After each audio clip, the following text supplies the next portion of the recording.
Potting mix. Do you actually need it to grow healthy plants in pots, or can you just use the soil in your garden? In most cases, you do need potting mix, and no, you shouldn't use the soil from your garden because it's too fine to allow for proper drainage and aeration. Potting mix is specifically designed to both drain well and retain moisture, allowing a plant's roots easy access to both air and water. How does it perform this magical feat? Let's take a look. Potting mix is not actually soil. It's a growing medium designed to grow strong, healthy plants specifically in pots or containers. It is usually made up of peat, perlite or vermiculite, compost, and wood or bark chips. Many also contain wetting agents, fertilizers, minerals, and other ingredients. A lot of work goes into perfecting the balance, and this is the magic that makes potting mix fluffy, hold on to water, and create space for roots and air, which are all vital for vigorous plant growth. There are many different varieties, but all aim to be free draining, hold enough moisture for their specific plant type, and provide long-lasting nutrients. Yes, there are many recipes and videos on how to do this, and it can be a lot cheaper than buying potting mix in pre-made bags, especially if you need a lot of it. However, suppose you don't already have the ingredients or know what nutrients and soil type your plant requires. In that case, it's recommended you stay with a store-bought mix, particularly if you're only doing a few pots. The choice on offer is overwhelming. Why are there so many to choose from?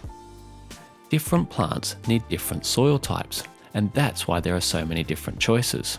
For plants that grow in dry climates, like succulents or cacti, you'll need a special mix that drains well and isn't overloaded with unhelpful nutrients.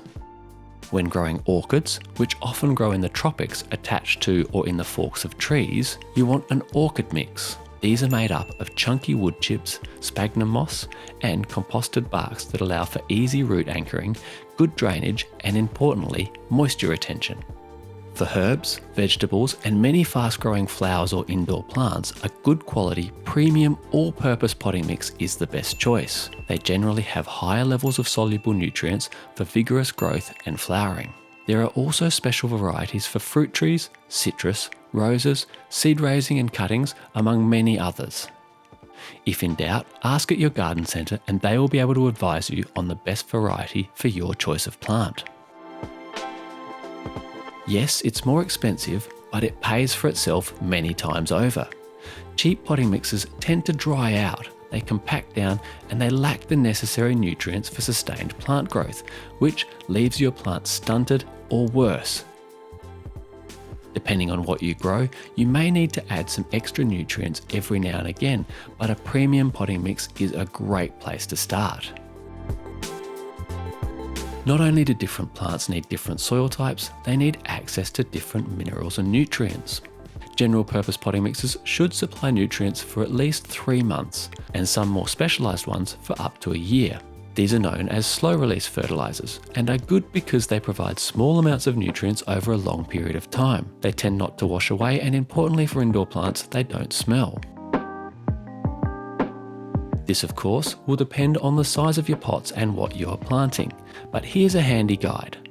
Keep in mind that soils will compact down over time, so having a little bit extra to top up after a month or two is a good idea. Do be careful when handling potting mix, especially when opening the packet. It's designed to help things grow, and sometimes what grows in it is not good for you, especially if you breathe it in. Wearing a dust mask and gloves is recommended. While there's no use-by date, fresh is best because some ingredients will break down, leading to soil compaction. Unopened, it will last a year or two, but once opened, you want to use it up within about 6 months. In the pot, it will depend on your plant's growth, but you can expect to be repotting plants every couple of years if you want them to remain at their best. You can reuse potting mix, but there is an increased risk of disease, and you will need to replenish the ingredients.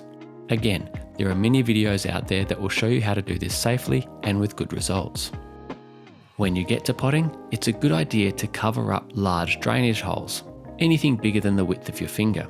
That way, new soil doesn't wash straight out. Be sure not to entirely block the drainage holes though, as excess water does need to escape. Plants in pots will dry out a lot quicker than plants in the ground, so make sure they have plenty of water. And pots in direct sun can get very hot, heating up the soil and cooking plants' roots. So keep that in mind when positioning your plants and choosing the pots that you put them in. Hopefully this has given you a better idea of what to look out for when getting started with potting mix, and you'll be growing healthy, happy plants in no time. Let me know in the comments if there's anything else about gardening you'd like to know, and until then, grow well.